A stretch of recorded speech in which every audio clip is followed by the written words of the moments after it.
KPU Buleleng sejak 5 Mei 2019 melakukan pleno di tingkat Kabupaten Buleleng. Setelah melakukan proses yang panjang di tingkat kecamatan, pleno kali ini langsung dipantau Ketua Bawaslu Bali.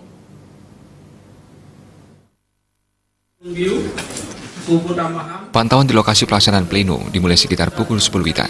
KPU Buleleng, Bawaslu Provinsi, Bawaslu Buleleng beserta saksi peserta pemilu menghadiri kegiatan tersebut. Ketua Bawaslu Bali, Ketut Aryani menginginkan pelaksanaan pleno kali ini dilakukan sesuai regulasi dan mengurangi kesalahan dalam pencocokan data yang berpengaruh terhadap suara peserta pemilu. Bagaimana tidak, sebelumnya sempat ditemukan keteledoran dalam penghitungan di kecamatan, sehingga Bawaslu Bali langsung melakukan pengecekan di pleno. Aryani berharap pleno bisa diselesaikan tepat waktu, sehingga pelaksanaan pleno bisa berjalan lancar sampai tahapan pleno Provinsi Bali.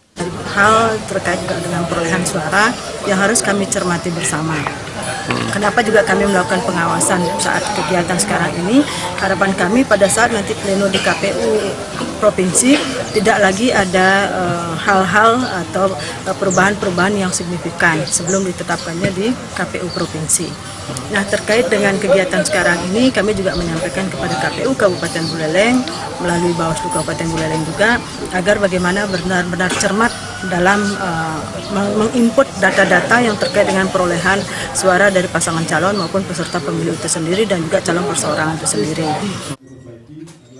Sementara Ketua KPU Buleleng Komang Dudi Udiana mengungkapkan, pleno kali ini sudah sesuai regulasi yang berlaku. Pasca pleno kecamatan, KPU memastikan tidak ada kendala yang berarti dalam pleno kabupaten. Tidak bisa menargetkan karena prosesnya berjalan dengan transparan tanpa ada, artinya semua berjalan dengan sesuai dengan hasil tahapan rekapitulasi di kecamatan. Kita akan berjalan dengan transparan benar-benar.